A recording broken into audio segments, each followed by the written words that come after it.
research indicates that the demand for group travel is shifting.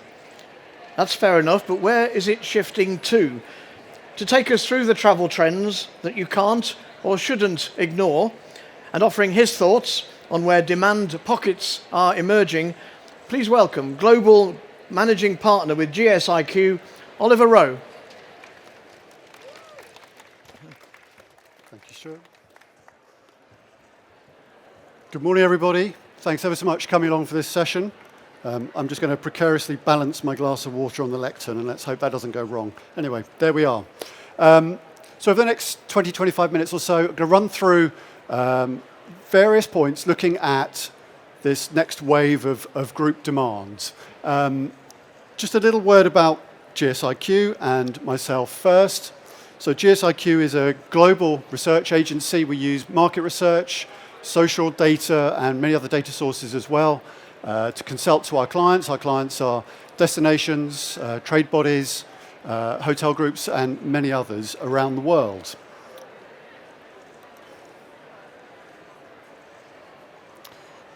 Group demand, though, is certainly changing. We can see the changes coming through.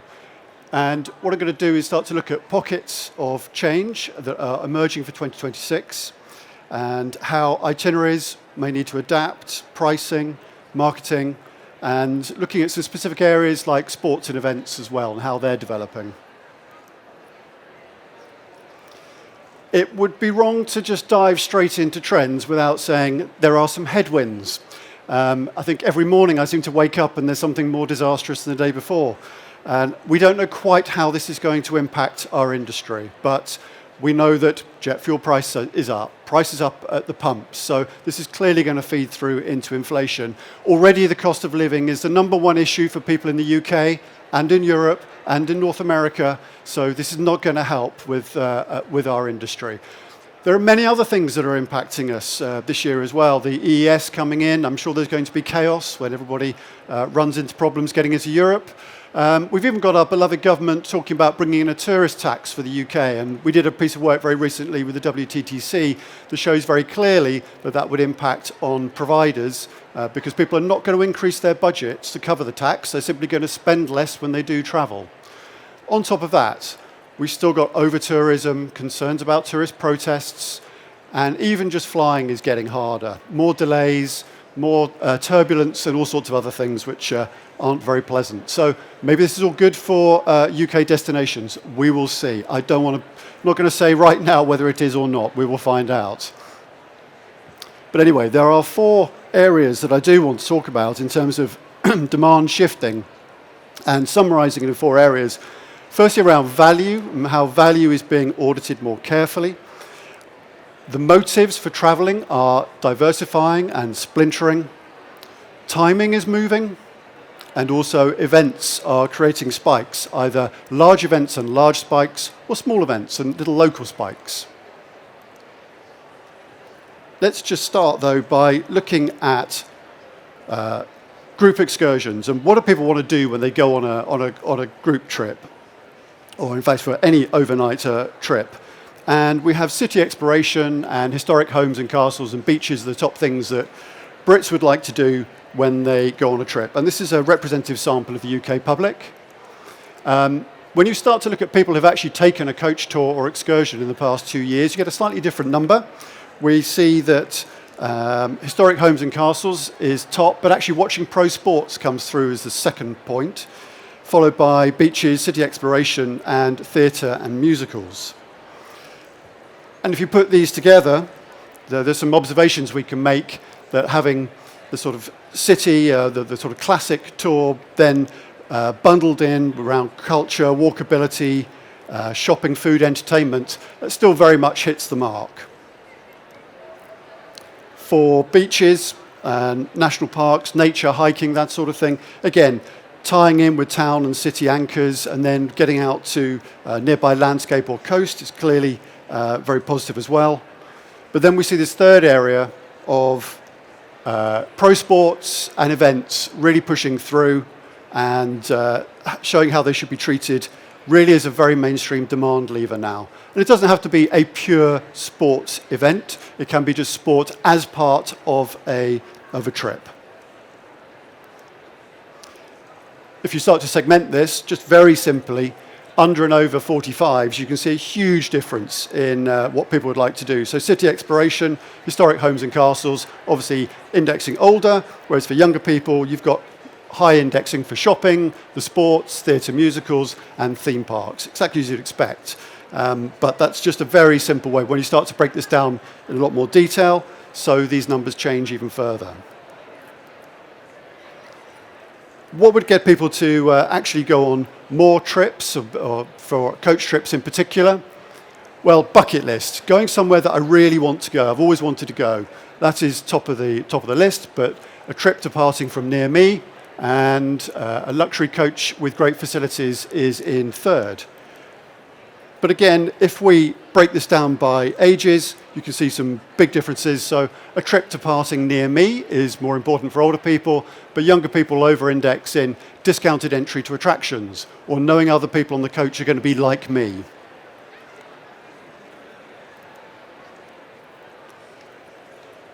Coming away from specific trips and coaches in particular, let's have a look at where growth pockets are starting to develop and how we can pull some of these together. I'm going to go through these in a bit more detail in a moment, but in 3 areas I'm going to touch on will be calendar shifting, so looking at shoulder season, motive shifting, how we're getting into experiential and mindful trips, not just about how to occupy your time, and climate shifting as well. I'll talk about coolcations and how other things like wellness fit into these.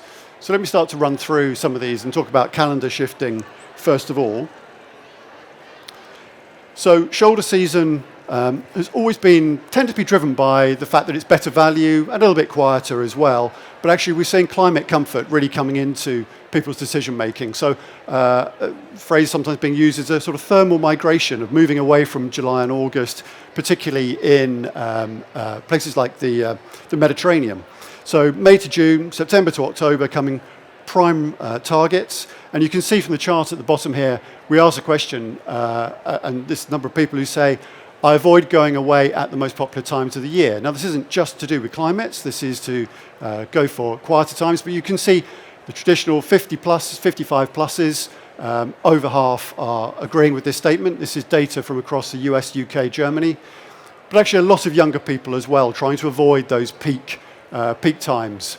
And in terms of sort of hotspots of coolness that we're seeing, coolcations, Scandinavia, the Alps, Baltic states, but Scotland and the Highlands as well coming through, people telling us these are places they're now considering, which previously for a summer holiday they weren't. In terms of the planning cycle, our latest data is showing that in general, overall, planning cycles coming down to about 3 months. It was closer to 4 months with previous data we had. It will be hugely different depending on whether it's a long haul trip or something simple and more local. But we can see that time is coming down. I think with all the uncertainty at the moment, we're going to see even more of this. We have research out at the moment. We can see people cancelling trips, saying they're not booking. Even places like Turkey, Cyprus, and Greece, people are worried about. So we're going to have to see how that plays out. And in terms of the decision ecosystem, I'm always getting asked about Gen AI and with the role it's playing in decision making. Our data is saying around 17% of people are using it specifically for planning purposes rather than booking or detailing, but at a sort of higher level. It's still travel websites and booking platforms that are leading the way. But in terms of inspiration and where that comes from, recommendations from friends and family have always been sort of top of the tree, but we're seeing destination websites very, very close. I mean, the role that destination websites are playing is that authenticity. This is what it's really going to be like. I can get the detail that I need. Hugely important resource for people. And if social media gets a relatively low score, it's much higher amongst younger people. I think also it has a slightly underplayed role as well. Rather than being directly relevant, it's where people will pick up ideas and tips. In terms of spend, I mentioned earlier about obviously we've got a cost of living concerns for so many people, and we're seeing a paradox between what we're calling wiser wallets versus a premiumization. So for wiser wallets, This is all about being cautious, value-driven. It's not necessarily a lower budget, but it is being careful about how that's being spent. Every penny counts. It's all about value for money. The worrying part is the number of people saying they need to reduce the cost of their trip this year, which is 24% in the UK, and it's 38% amongst the lower spenders, so people are spending £500 or less per person. In contrast, the premiumisation side, this is all about exclusivity, privacy, high-end branding, and so on.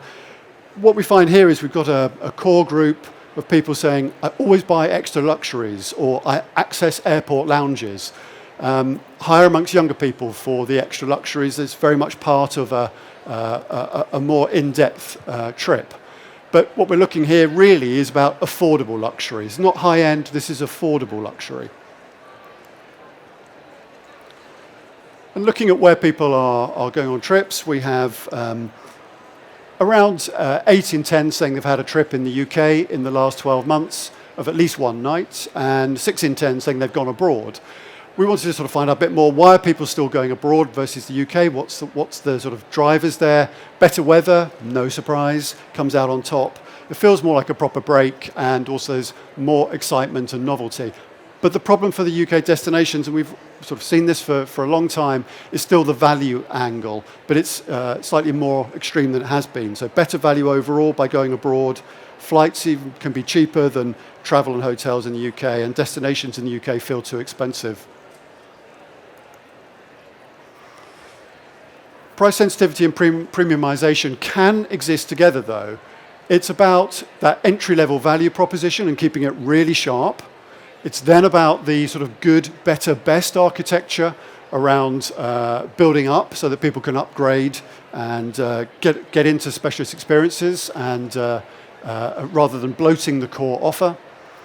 And in terms of how to package it, how to promote it, and the comms around it, adventure, luxury, bucket list. They're not necessarily the words, but those are that's the idea that you're trying to get across to people. That is where the highest appeal is currently. Okay, let's have a look at some of the motivations and how they're shifting. So when people go away, what do they want to feel when they come back? They want to feel relaxed and rebalanced. But actually on the right-hand side, there's a whole lot of things they want to do. And increasingly, they're going away for the why and not for the where. How do you incorporate all these different requirements that people have? It can be done in language. You can use NLP to help you get across a lot of these factors in a single communication. So there can be something there for everybody. It's about ticking off a box rather than trying to deliver wholeheartedly on all of these factors. Now, we do a lot of monitoring of online mentions of travel trends and phrases that are being used. And what you're seeing here are the percentage changes in some phrases that are being used in 2025 versus the year before, 24. Experiential and immersive travel is one area of real growth, up 24%. People really are looking for something a bit more meaningful when they travel. It's still at relatively low numbers, but it is increasing rapidly. On the right-hand side, things like mindful travel, digital detoxes, relatively low numbers of people who are talking about this, but it is increasing very fast. Ethical travel as well coming through strongly. People are looking for, say, a slightly different experience than they have been previously. When it comes to group travel and solo travel, we're seeing a lot more chat online about both concepts. For group travel, it tends to be more driven by things like intergenerational family travel, the rebounding of corporate, and smaller curated groups as well. While for solo travel, it's a much larger, there's almost 5 times as many mentions around solo travel than group travel. And we find around 1 in 5 people saying they do travel solo, at least sometimes. It's a more male than female biased activity, but there's no real differences when it comes to income or age groups either. A couple of other things to just point out which are growing fast. Slow travel from what was a relatively low base is really starting to push through now. This looks fantastic. This is the new Dream of the Desert train, which is launching in Saudi later this year. It looks absolutely fantastic. Looks great if you've got a bit of time. Obviously, it doesn't fit around a shorter window, and it doesn't fit around teenagers, I would suggest. But you take your choice. Longevity travel as well, bundled in with health, wellness, and other things people are looking for. But longevity, that's not my idea of a holiday, being hooked up to a drip and having some stem cell treatment, but there are people for whom apparently that's a great time. It's not growing hugely fast, and there are pockets of it that are growing much faster than other areas, but it's certainly something to bear in mind. And there are countries like Singapore that have decided this is what they're going to be focusing on as a real area of growth. Adventure and active tourism. We haven't seen much growth around this concept, but it is just so important. We have around a third of people telling us that, international travellers that is, saying they love going on adventurous trips. Not every trip has to be a huge adventure. It can just be, it can feel a little bit adventurous. And that's the sort of phraseology that people are looking for. Bucket list. Another phrase that sort of won't go away. In fact, it's still increasing, and it translates into all sorts of different languages as well. I always thought bucket list was something you do just before you die, but apparently it's something you do when you're young. 40% of under 44s, under 45s, saying, yeah, it's important for me to tick off places from my bucket list. And let's touch on sports. Sports tourism, it's already around 10% of global tourism, and UN Tourism says it's going to grow very fast over the next few years. We did a white paper last year. We saw a huge potential growth in the number of sports tourists, 63%, very strong from Asian markets as well. And what's driving it is pro sports games, more so than tournaments. When we actually see that 44% of British international travellers plan to take a trip in the next 12 months that involves watching or participating in sport. So this really is going places. And to win around sports demand, beyond the sport, what people want are good value packages, good quality packages, but they're also looking for culture and attractions and other things besides. So it's turning into just another portmanteau word of a sportcation, combining the sport with a full holiday. And you can see on the right-hand side there, we ask people, what else do you want to do when you go on a trip to watch sports? And it's not just sit in the pub, it is going to restaurants and wander around, sightsee, have fun experiences, and meeting local people. So it really is turning into a full holiday for people. And it's about sort of marketing the event as the hook, but the destination experience as the trip. And when it comes to sports, a couple of things I want to point out. There's some points here for destinations, hotels, attractions, and group tour operators. But for people who go to a destination for the first time for sport, around 8 in 10 then say they will consider coming back, and 8 in 10 recommend that destination to other people. So it is a massive driver. Around World Cup in the US this year, we've seen that around 40% of people as well are looking for packages because it's just too difficult to book everything. So it's not just solo or independent travel either. Let's touch on climate shifting, ecotourism, sustainable travel. Around a quarter of people tell us that in major tourist markets are looking for holidays that reflect their values, and they want booking options that are eco-friendly or culturally respectful. This is different from the mindfulness and other things we were talking about earlier. And this demand does increase in more affluent households. But the thing is, we're seeing a growth in conversation around these concepts.